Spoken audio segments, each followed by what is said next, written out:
Welcome to Moments in History channel. Ever wondered how a single city, Rome, managed to conquer and control a vast empire stretching from Britain to the Middle East? The answer, in large part, lies with one of the most formidable fighting forces in history, the Roman legion. This wasn't just an army, it was the engine of an empire, a symbol of discipline, engineering, and raw power. Today we're marching back in time to uncover the secrets of the Roman legion. What made these soldiers so effective? How did they build an empire and hold it for centuries? Get ready, because we're about to dissect the anatomy of the greatest military machine of the ancient world. At its core, a Roman legion was a division of around 5,000 professional soldiers. But calling them just soldiers doesn't do them justice. These men, known as legionaries, were full-time, highly trained, and brutally efficient warriors. Unlike the part-time militias of many of their rivals, Roman legionaries dedicated their lives to the military. Enlistment was a 25-year commitment. It was a career, a way of life, and for many a path to Roman citizenship and a pension upon retirement. This professionalization was a game-changer. It meant that every soldier was a veteran in the making, constantly drilling, training, and preparing for war. Their training was notoriously harsh. It involved grueling marches, often covering over 20 miles a day while carrying more than 60 pounds of gear. They practiced endlessly with their weapons, learning to wield the gladius, their deadly short sword, and to hurl the pilum, a heavy javelin designed to bend on impact, rendering enemy shields useless. This wasn't just about physical strength. It was about building endurance, discipline, and an unbreakable sense of unity. The equipment of a legionary was a masterpiece of military technology for its time. Each piece was standardized and designed for maximum effectiveness. The most iconic piece of kit was the scutum, a large, curved, rectangular shield.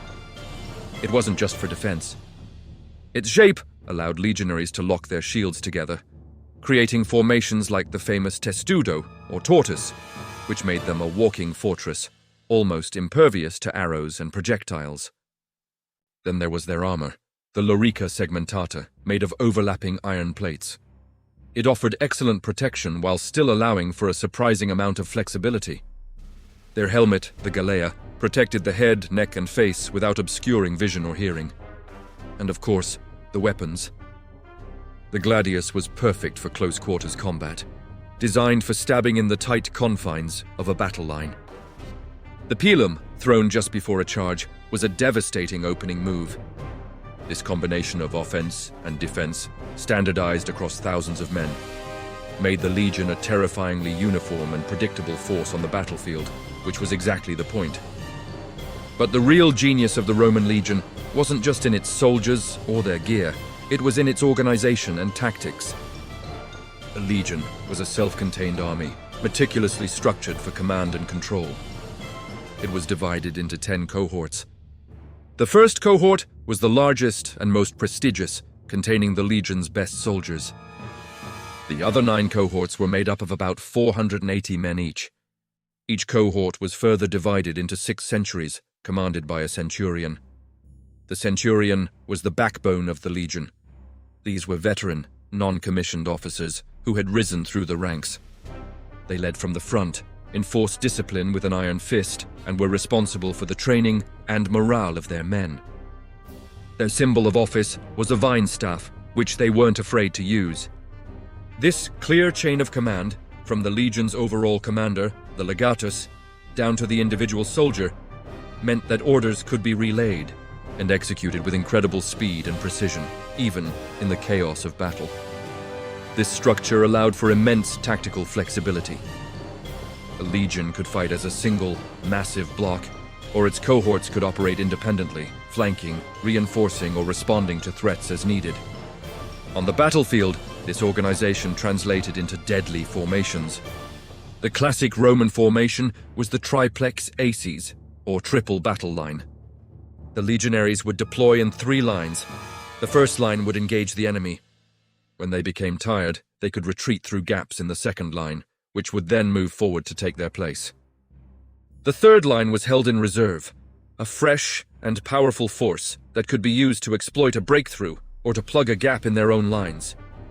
This system allowed the Romans to continuously feed fresh troops into the fight, grinding down their enemies, who often fought as a single, disorganized mob.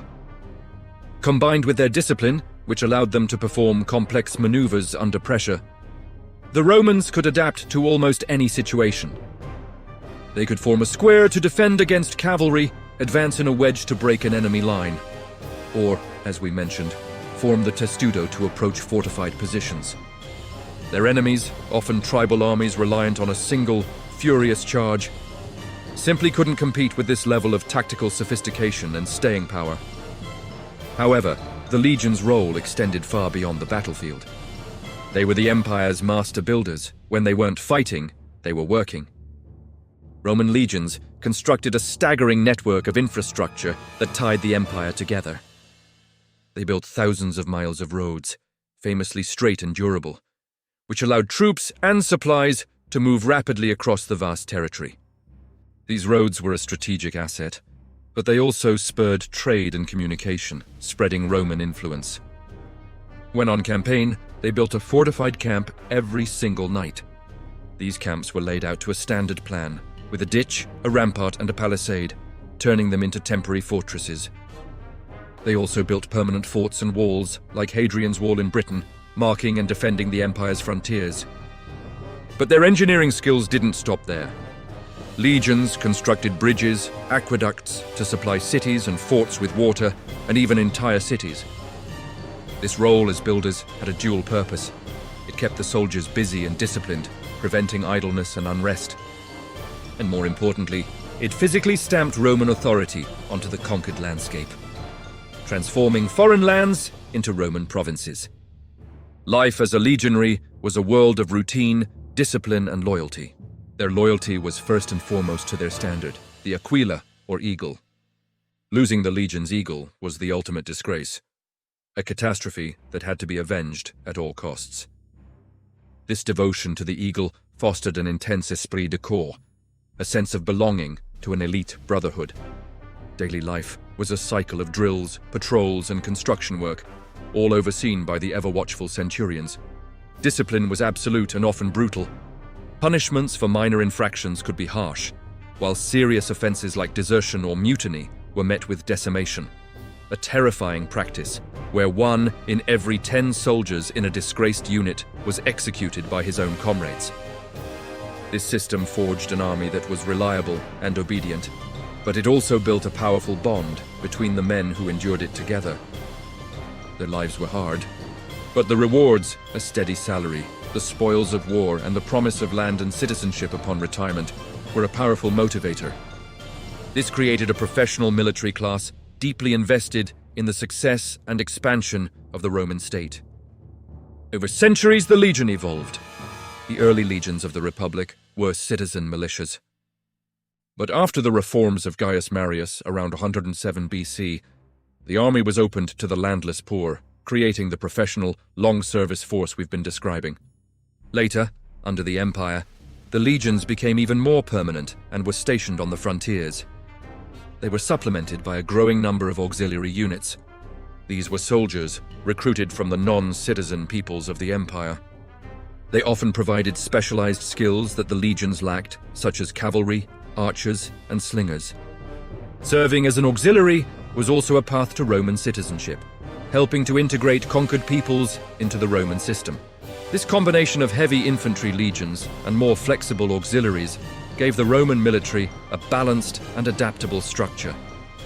However, as the empire grew, it became more reliant on these non-Roman soldiers. Over time, the nature of the legion itself began to change, a process that contributed to the eventual transformation and decline of the Western Roman Empire. So, the Roman legion was far more than just a group of soldiers. It was a complex institution that embodied the very essence of Rome. It was an instrument of conquest, but also an agent of civilization. It was a disciplined fighting force, but also a corps of engineers. Its success was a result of a perfect storm of factors: professionalism, rigorous training, superior equipment, brilliant organization, flexible tactics, and an unwavering sense of discipline and loyalty. The legions were the hammer that forged the Roman Empire and the shield that defended it for centuries. Their legacy can be seen not just in the ruins of the forts and walls they built, but in the very concept of a modern, professional army. They set a standard for military excellence that would be studied and admired for 2,000 years. The Roman legion truly was the foundation of empire, a machine of war and order that changed the course of history. Thank you so much for joining us on this journey into the world of the Roman legion. If you found this fascinating, make sure to hit that like button and subscribe to Moments in History channel for more deep dives into history's most incredible stories.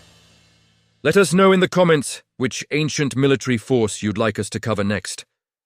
We'll see you in the next video.